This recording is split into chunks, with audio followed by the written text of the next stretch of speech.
What's happening, guys? This is the man right here that I mentioned in the last video, Doug Danger, a true patriot, American patriot, hero, and I'm proud to call this guy a friend. And I just want to, before I turn it over to him, I want to read you a quote from his book. This is the book right here, Doug Danger, Dare to Dream. The hairs are standing up my arm a little bit. I got a little choked up when I read this, but it says, dreams are great. Having the courage to pursue your dreams is what will make them happen. Don't ever lose sight. I mean, the hairs are just straight up my arms. I mean, this is the man right here. He's the real deal, world record, Guinness Book world record holder, multiple time champion, and he's beaten stage 4 cancer, and he's a motivational speaker now, and I'm honored to be in his presence. Doug, thank you for coming all the way from Daytona, Florida. Yeah, this is the greatest place there is up here, man. I'm so psyched to have a copy of your book. I started reading it already, and I'm gonna read it, probably finish it tonight, hopefully. Tell me a little bit about your book, your story. What's going on? Well, the author, Steve Hall, captured what it's like when you're reading this book, you're basically sitting in the seat of a motorcycle.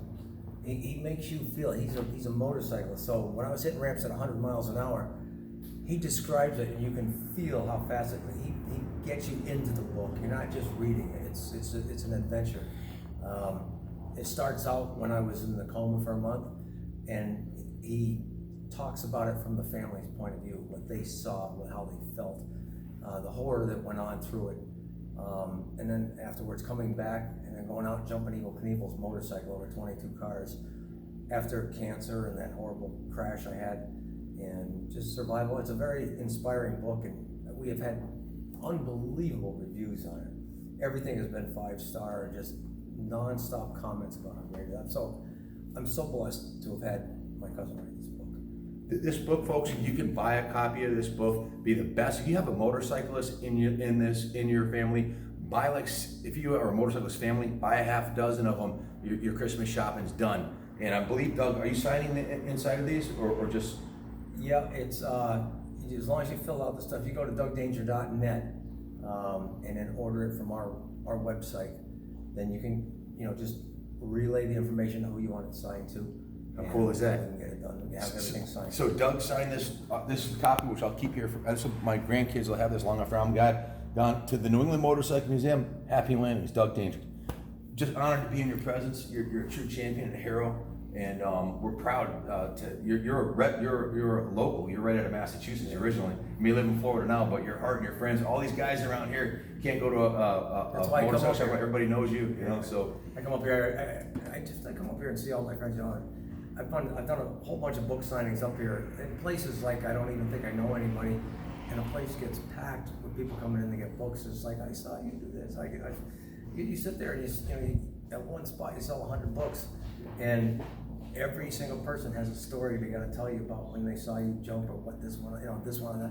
And it's such a blast to know that I've inspired some people, big time, and that they haven't forgotten. It's like a lot of times you do stuff and it's like, oh, I think I remember. It's like, no, they come right up, they tell you every detail of every story. And that's New England fans up here, they're awesome. I've had so much fun. And the other thing, Ken, we're so proud of you with what you're doing here. I drive around this city, and the whole city seems to have really cleaned up beautifully since you've redone this old factory and turned this into the most beautiful motorcycle exhibit I've ever seen. Thank you. We're very proud of you and what you've done. You're an inspiration to us. We appreciate it. Doug, I had the pleasure when he came here and jumped last year at the event we had at Rockstock. I got to spend a couple nights hanging out with Doug, and he told us some stories. Share the story about when you were a little kid on your father's shoulders watching Evel Knievel jump, and then segue into the bike that you jumped, and tell him when that was, how many years later. But go ahead. Well, I was at Caesar's Palace when Evel Knievel jumped the fountains, and my dad says, "Hey, let's go see some nuts gonna go jump over the fountains in front of the Caesar's Palace." So we went down there. I was 5 years old. He put me up on his shoulders, and I watched the whole thing. And that was in 1967, I believe it was. And it was 2015. I got to ride Evel Knievel's Harley Davidson and finish a jump that he had missed, a 22-car jump. How many years later was that? That was like 67 to 2015. It's quite a few. That's almost 50 years, over 40 years. And you rode the same bike, right? Was it? Well, no, Caesar's Palace, he used the Triumph.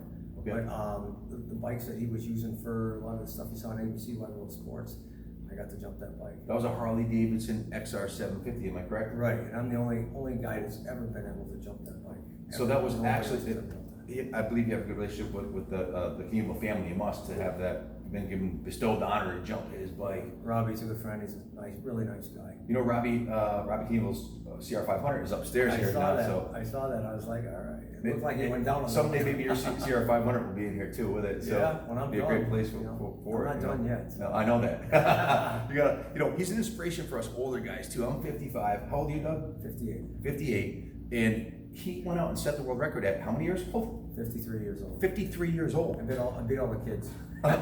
He jumped a Harley Davidson, basically a Sportster. It's an XR750. It's a high performance Sportster over 22 cars at Sturgis, which is just unheard of. On suspension that was designed 50 years ago. This wasn't like a modern CR500. So there's just so many cool things in this book. This A lot of is good pictures in there too. definitely, absolutely, Kaplan America approved by the New England Motorcycle Museum. If you're not 100% pleased with the book, I'll personally refund you the money. I believe that much in the book. So you can order, again, the website to order Doug's book is DougDanger.net. DougDanger.net. Write it down. Order a dozen. It's July 26th, but Christmas will be here before you know it, guys. Don't wait till the last minute. They might sell out too. Let's bring in the author of the book. I wanted to, I had a couple questions of him. Thanks for coming today. Yeah, it's great to be here, Ken. So introduce yourself. I'm Steve Hall. I'm actually Doug's cousin from Massachusetts as well. Long time resident here. Former hair scrambler, flat tracker. Even did some stunts with Doug back in the day. So Awesome. So what inspired you to write the book? Did you work with Doug on the book, and how did you? It's outstanding. How long did it take you to do it? What inspired you? well, actually, with this, with the whole COVID that we're all dealing with right now, it's I had plenty of time because a lot of us were sitting home. Something we planned on finishing January 2021. We actually were able to get it done a whole lot quicker. But I got to tell you, when we talked about the book, and I had finished another book. It's a relationship book, 15 Rules for Loving, Lasting, and Satisfying Relationship. I said, Doug, he's been trying for years to get someone to write the book, but he needed somebody who had to be written a certain way. And I said, Doug, I ride bikes. I know how to do this. I was with you. Let's do it. So we sat down, we did it, and it came out great. I mean, the reviews we've been getting are just fantastic. But when we sat down to write this book, I wanted to make sure that, yeah, we're going to tell his story. But I think what's really cool about Doug, what's really cool about his story, is 42 years. He started this 42 years ago. Nobody, I don't care what career, but stunts, 42 years of stunts, and he's still standing here next to us. And how on earth did he survive the cancer? How on earth did he survive the one of those, all those devastating crashes, or certainly the worst one there? So it's what makes him tick. That was the whole key, is what makes him tick, and we got a lot of that out of him. And so we're hearing from teachers, parents who say that every kid ought to be reading this book too. So it's awesome. So whether you're a biker, whether you are a non-motorcyclist, people are getting a lot out of this book. It's great. If I could I read him a little bit off the back of the book? Go ahead, yeah. On the back of the book here, there's a picture of Doug. That's the bike where it has like 4 inches of rear suspension travel, and it's a Harley Davidson, probably weighs 400 pounds, flying through the air over 22 cars, setting the world record for that style bike. And it says, Doug Danger, Dare to Dream. Do you have goals, dreams, and desires that keep you locked inside? Why do we hold back? Why? Because of discouragement and because of 2 overrated emotions, doubt and fear. Doubt in our abilities and fear of failure, fear of success, fear of pain, and fear of the unknown. Doubts and fears that are preventing you from flourishing. Doubts and fears that paint a far worse picture in your head than is reality. So if you want to see how this guy became a world-renowned Guinness Book of a World Record holder and beat stage 4 cancer, and if you have any fears in your life holding you back, read this book.